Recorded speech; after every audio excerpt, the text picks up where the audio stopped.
오늘 성경에 보시면 이제 누가복음의 마지막 장입니다. 누가복음이 복음서 중에서는 분량이 제일 많이 있습니다. 읽어보시면 아시겠지만 굉장히 그 세세한 부분들을 묘사하고 있기 때문에 그 분량 자체가 굉장히 많아진 것 같습니다. 마지막 누가복음의 말씀, 가장 중요한 부분들을 다루고 있는데요. 첫째로는 예수님의 부활에 대한 말씀을 하시고, 그리고 부활의 증인으로 우리를 세워주셨을 뿐만 아니라 예수님은 승천하십니다. 그래서 오늘 설교의 제목은 너희는 이 모든 일의 증인이라 말씀하신 것처럼, 참 우리는 예수님의 그 부활의 증인, 그리고 예수님이 또 우리의 삶 가운데 진짜 주인이 되어주시고 또 생명이 되어주셨다는 사실을 우리 주변 모든 사람들에게 증거하는 증인이 되어야 할 줄로 믿습니다. 이 증인이라고 하는 그 헬라어 단어가 마르투스라고 하는 단어가 쓰여졌는데요.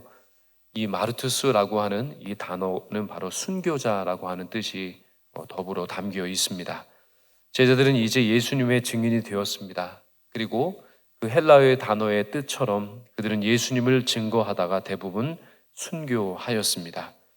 그런데 원래부터 이 제자들은 이렇게 담대한 그런 순교하기까지, 또 그런 수많은 증인의 그 사명을 감당하기까지 그렇게 담대한 사람들은 아니었던 것을 알 수가 있습니다. 그들은 예수님의 가르침을 깨닫는 데는 참으로 둔했고 의심이 많았고 또 두려움이 많은 사람들이었습니다. 그랬던 제자들이 어떻게 이렇게 예수님을 그의 생명을 다하기까지 증거하고 증언하는 그런 증인이 될 수 있었을까요? 바로 부활하신 예수님을 만났기 때문에 그들은 그렇게 변화될 수 있었습니다. 오늘 본문의 36절의 말씀을 같이 한번 읽어보도록 하겠습니다. 시작. 이 말을 할 때에 예수께서 친히 그들 가운데 서서 이르시되 너희에게 평강이 있을저다 하시니. 바로 전 말씀이 바로 엠마오로 가던 두 제자에 대한 이야기가 나옵니다. 이 엠마오로 가던 이 두 제자가 부활하신 주님을 만나 배웠게 되었고, 정말 그 놀라운 은혜를 경험한 이 두 제자는 황급히 예루살렘으로 돌아와서 다른 제자들에게 바로 부활하신 예수님을 만났던 이야기를 하게 됩니다. 그런데 이 이야기를 할 때 예수님께서 친히 그들 가운데 나타나신 겁니다. 오늘 본문 말씀은 아니지만 요한복음의 말씀에 보시면 바로 이들이 바로 두 엠마오에서 예수님을 경험했던 그 제자들이 황급하게 돌아와서 제자들에게 전했던 그 장소가 나옵니다. 그 장소가 바로 마가의 다락방입니다. 유대인들이 두려워서 문을 굳게 닫고 그들은 그곳에 모여 있었는데, 그때 그 가운데 예수님께서 너희에게 평강이 있을지어다 라고 말씀하시면서 그 자리에 오신 겁니다. 예수님은 평강을 기원하셨지만 제자들은 놀라고 그리고 두려워했습니다. 왜냐하면 그들은 문을 굳게 닫고 있었는데 예수님께서 그들 가운데 갑자기 나타나셨기 때문입니다. 그래서 그들은 참으로 놀랬기 때문에 예수님을 유령이라고 생각했습니다. 예수님은 그들의 마음에 있는 이 두려움과 의심을 아시고는 이렇게 말씀하십니다. 38절과 39절의 말씀을 같이 한번 읽어보겠습니다. 예수께서 이르시되 어찌하여 두려워하며 어찌하여 마음에 의심이 일어나느냐. 내 손과 발을 보고 나인 줄 알라. 또 나를 만져보라. 영은 살과 뼈가 없으되 너희 보는 바와 같이 나는 있느니라. 아멘. 저희들은 성경 말씀을 이해할 때 이 도마만 의심이 많은 제자라고 생각을 하지만은, 실제로 오늘 본문의 말씀의 전후 상황을 살펴보시면 바로 이 도마를 포함한 12명의 사도 모두가 의심이 많은 제자였던 것이 사실입니다. 이 도마만 의심이 있었던 것이 아니라 이 12사도 모두가 실제로 부활하신 예수 그리스도께서 눈앞에 찾아오셨지만 그것을 믿지 못하고 그것을 의심하였다는 겁니다. 그래서 예수님께서는 그 12사도 모두에게 바로 손을 보여주시고 그리고 못 박히신 발을 보여주신 겁니다. 요한복음의 말씀에 따르면 이 로마 군병의 창에 찔린 옆구리까지 예수님은 제자들에게 보여주셨다라고 그렇게 말씀하고 있습니다. 이 모든 것은 바로 십자가에 달리신 예수님의 흔적들입니다.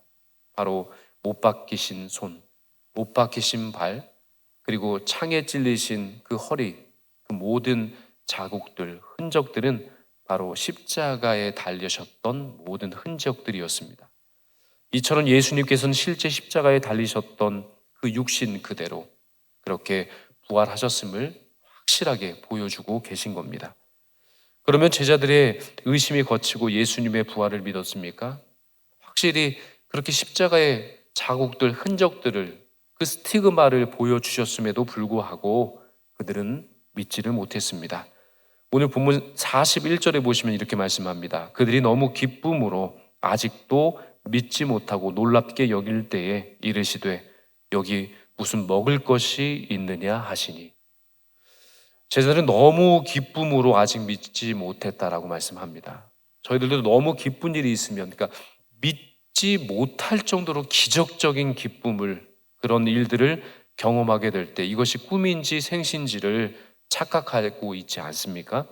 제자들도 너무 기뻤기 때문에 예수님의 부활의 그 기쁨이 너무나 크지만 이것이 진짜인지, 이것이 정말 꿈인지가 믿겨지지가 않은 겁니다. 그래서 어찌할 바를 모르고 그냥 두려워하고 있는 것입니다. 예수님은 그래서 그들의 믿음을 확실하게 세워주시기 위해서 오늘 무엇이라고 말씀하시면 먹을 것을 달라, 41절에 말씀하십니다. 먹을 것을 달라. 그러니까 음식을 드심으로써 정말 그들이 생각했던 것처럼 예수님이 그냥 영적으로 오신 거 아닌가, 내가 지금 보는 것이 환상은 아닌가라고 생각했을 그때에 예수님은 먹을 것을 달라 말씀하시면서 육신으로 부활하셨음을 제자들에게 확실히 보여주셨습니다. 실제로 엠마오로 가는 그 두 제자가 믿지 못했을 때도요, 바로 그 음식을 드셨을 때 바로 이 두 제자가 정말 육신으로 다시금 부활하셔서 그들의 눈앞에 와 계심을 그들이 믿게 되었다는 겁니다. 바로 의심 많은 제자들이 예수님을 담대히 증거할 수 있는 증인이 될 수 있었던 첫 번째 이유, 그것은 바로 주 예수 그리스도께서 실제 육신의 모습으로 저희 모두에게 나타나셔서 실제 하셨기 때문에 그들의 두려움을 다 떨쳐버리고 확신을 가지고 담대히 예수님의 증인의 모습으로 살 수 있게 되었다는 겁니다. 우리들의 삶의 자리 가운데서도요, 주 예수 그리스도께서는 실제가 되셔서 우리의 삶의 자리 가운데 찾아오시는 주님이신 줄로 믿습니다. 정말 그 주님께서 우리의 삶 가운데 말씀하시고 찾아와 주셔서 우리에게 정말 새로운 것을 깨닫게 하시기 때문에, 실제가 되어 주시기 때문에 우리는 그 주님을 증거할 수 있는 증인으로 바로 설 수 있게 된 겁니다. 그리고 여기에 한 가지 더 분명한 증거를 제자들에게 보여주셨는데, 그것은 바로 말씀을 깨닫게 해주셨다는 겁니다. 실제로 그의 육신을 보여주신 것뿐만 아니라 말씀을 깨닫게 하시는 것이 증인으로 설 수 있는 확실한 그런 표시가 되었다는 겁니다. 이 앞에 있는 말씀, 엠마오로 가는 두 제자의 이야기를 통해서 알 수 있는 것처럼 그들이 예수님을 실제 만났지만 그들은 예수님을 정말 예수님으로 받아들이지 못했고요, 깨닫지도 못했습니다. 그러나 말씀을 깨닫게 되었을 때 그들은 예수님을 실제로 받아들일 수 있게 되었다는 겁니다. 부활하신 주님을 눈으로 직접 보고 경험하는 것 물론 중요합니다. 얼마나 실제적입니까? 그러나 더 중요한 것은 말씀으로 주님을 깨닫는 것이 더 중요하다는 말씀입니다. 말씀을 알고 깨달아야 부활하신 주님의 참 증인이 될 수 있다라고 하는 것을 오늘 성경은 말씀합니다. 말씀을 깨닫지 못하면 부활하신 주님을 만났을지라도 여전히 예수 그리스도 그 주님을 정말 하나님의 아들로서 그렇게 믿지를 못하는 겁니다. 그냥 다만 하나님께서 보낸 선지자 정도로, 그리고 이스라엘을 로마에서 구원해 주실 분으로만 여겼을 뿐이었습니다. 그래서 예수님은 십자가에 달리시기 전에 그 십자가의 고난과 부활이 있다는 사실을 제자들에게 3번씩이나 강조해서 말씀해 주신 겁니다. 그러나 그렇게 3번씩이나 예수님의 그 고난과 십자가의 죽음과 부활에 대해서 강조하시며 말씀하시고 깨닫게 하시려고 노력하셨지만 제자들은 전혀 깨닫지를 못했고요. 두려워서 그 말씀에 대해서 구체적으로 여쭈어 볼 수도 없었습니다. 예수님이 십자가에 달려 죽으시고 부활하시기까지 그 전 과정, 사실 이미 구약에 수없이 예언된 말씀이었습니다. 그렇지만 제자들은 모두 엠마오로 가는 두 제자들처럼 그 말씀을 듣고 그 말씀을 깨닫지를 못했습니다.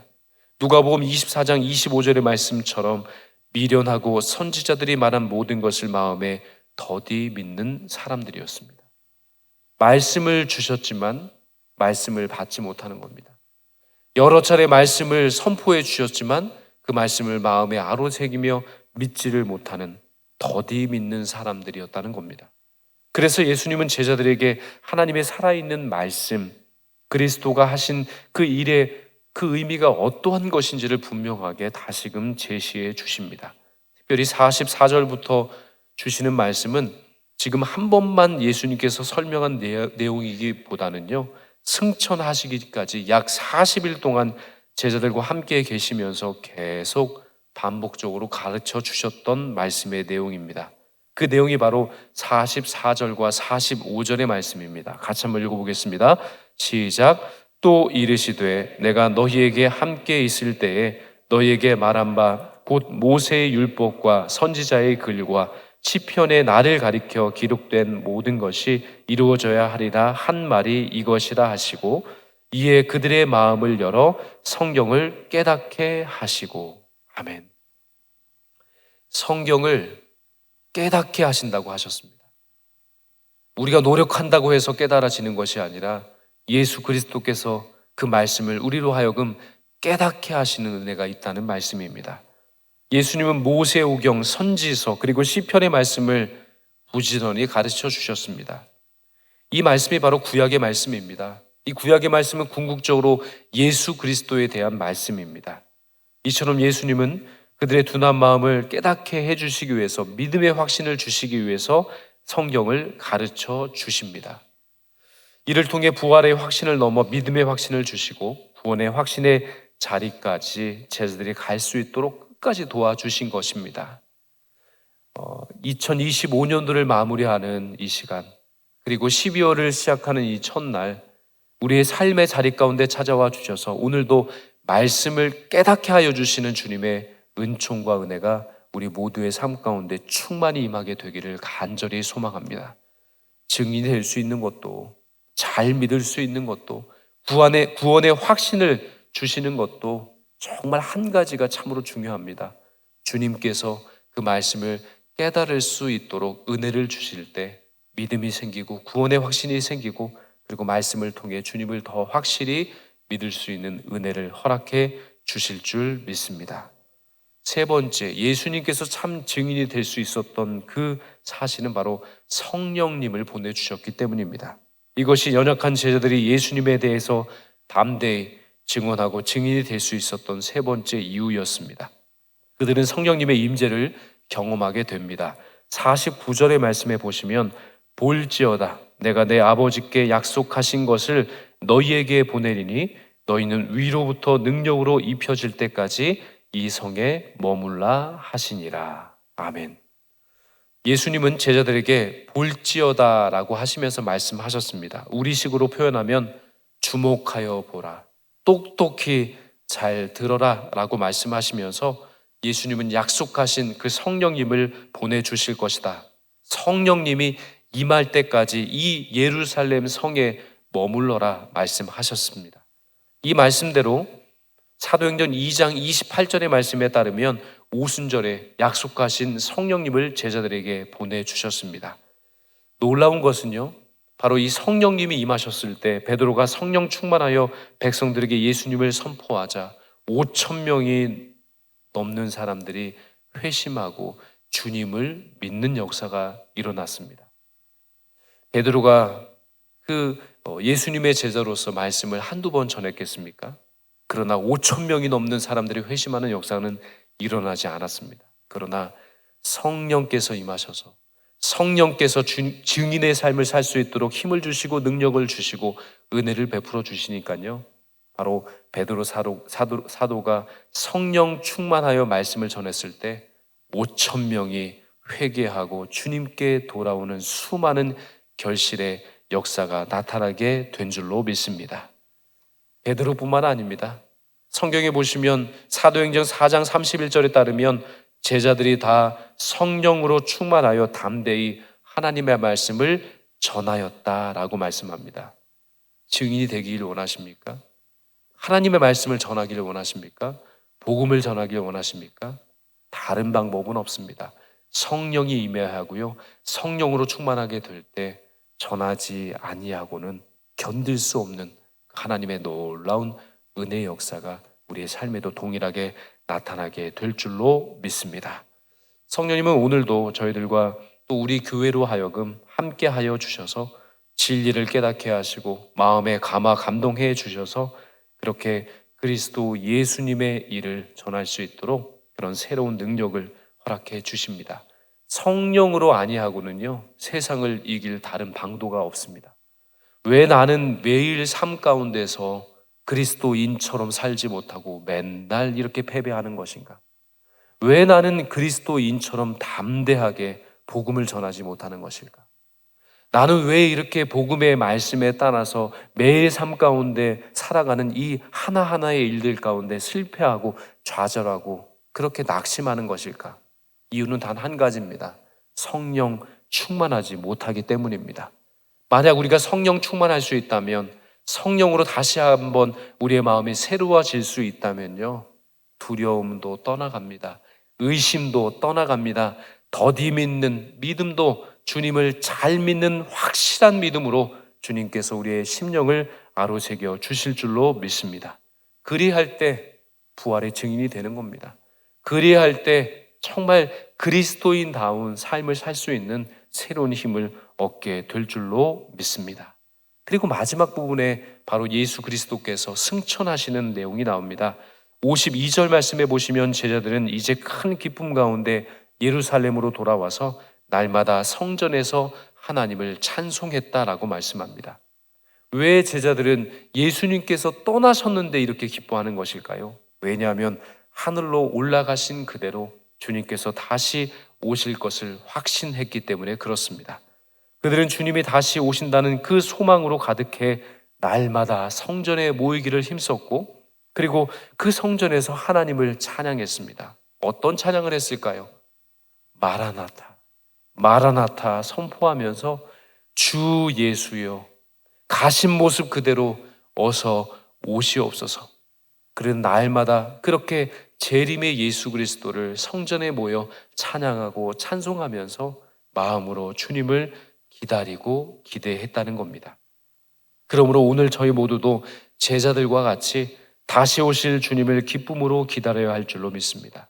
잃어버린 영혼을 구원하고자 이 땅에 오신 주님을 기억하고, 또한 이제 마지막 그때 추수할 그날이 이르기까지 다시 오실 주님, 재림의 주님을 다시 소망함으로 기다리는 그런 삶을 살아야 할 줄로 믿습니다. 저희들은 이 땅에 평화의 왕으로 오신 예수 그리스도를 기다리고 소망하면서 대림절 첫째 주일을 보내고 있습니다. 저희 모두를 구원하시기 위해 오신 예수 그리스도, 저희들을 구원하시기 위해서 십자가에 달리시고 죽으시사 이제 죽으신 지 사흘 만에 부활하시고 이제 승천하셔서 주님 다시 오신다고 말씀하셨는데, 그 다시 오실 재림의 주님을 기다리고 소망해야 할 줄로 믿습니다. 저희 모두가 새롭게 시작되는 이 12월의 첫날을 다시 오실 주님을 기쁨으로 기대하면서 더욱 말씀과 기도로 깨어서 성령님 나의 삶의 자리 가운데서도 찾아와 주시옵소서. 성령님 나로 말미암아 주님을 증거할 수 있는 그런 증인의 삶을 살 수 있도록 주 성령께서 내 삶의 자리 가운데 찾아와 주시옵소서. 성령 충만을 주셔서 승리케 하시고, 성령 충만을 주셔서 이 12월 한 달도 주 은혜 가운데 승리케 하여 주시옵소서.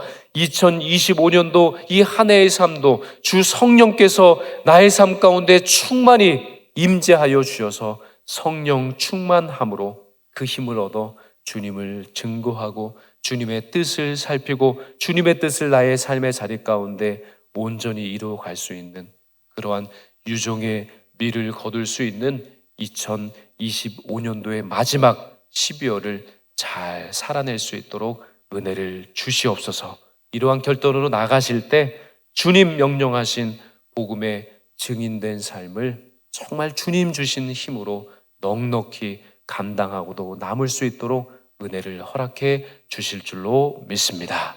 이 은혜로 이번 한 달도 기쁨으로 그리고 확신을 가지고 주님 맡겨주신 사명에 충성을 다하시는 증인된 삶, 우리 모두가 함께 힘있게 그 모든 일들을 잘 살아내시는 그런 한 달이 되시기를 주님의 이름으로 축원드립니다.